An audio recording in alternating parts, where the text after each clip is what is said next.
نحمدہ و نصلی علی رسولہ الکریم اما بعد فاعوذ باللہ من الشیطان الرجیم بسم اللہ الرحمن الرحیم۔ حضرت کعب بن سوار بیان کرتے ہیں، ایک روز ہم سیدنا عمر بن خطاب رضی اللہ تعالیٰ عنہ کے پاس بیٹھے ہوئے تھے کہ ایک خاتون امیر المومنین کی خدمت میں حاضر ہو کر عرض کرنے لگی، امیر المومنین، میں نے اپنی زندگی میں اپنے خاوند سے بڑھ کر کسی شخص کو نیک اور صالحہ نہیں دیکھا۔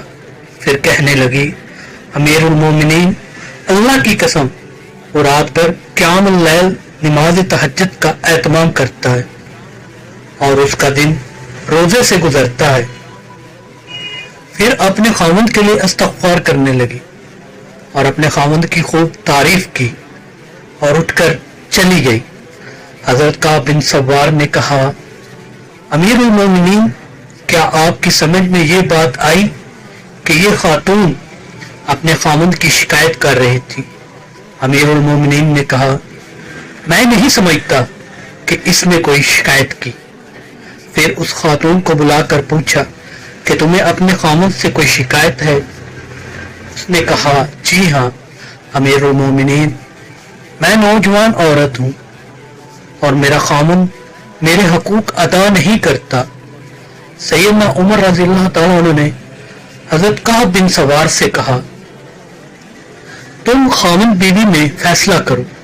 کعب بن سوار نے کہا، امیر المومنین، آپ کے ہوتے ہوئے میں کیسے فیصلہ کر سکتا ہوں؟ حضرت عمر رضی اللہ تعالیٰ عنہ نے کہا، جس گہرائی سے تم نے اس کی بات سمجھی وہ خود میں نہیں سمجھ پایا۔ کعب بن سوار نے فیصلہ کیا کہ شوہر کم از کم ہر چوتھا دن اور چوتھی رات اپنی بیوی کے ساتھ گزارے گا، اور قرآن کی آیت سے استدلال کیا کہ 4 شادیوں کی اجازت ہے۔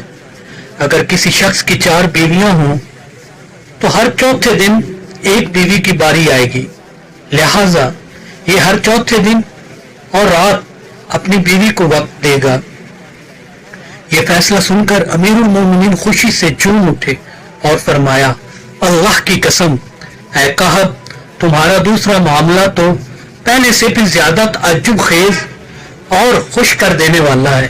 یعنی پہلے تو مجھے تعجب ہوا کہ کس عقل مندی سے تم نے شکایت کو سمجھ لیا، پھر قرآن کے استدلال سے فیصلہ کیا۔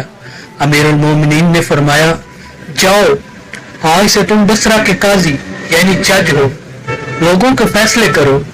غور فرمائیے، خاتون نے اپنی شکایت کس شرم و حیا اور خوبصورتی سے کی۔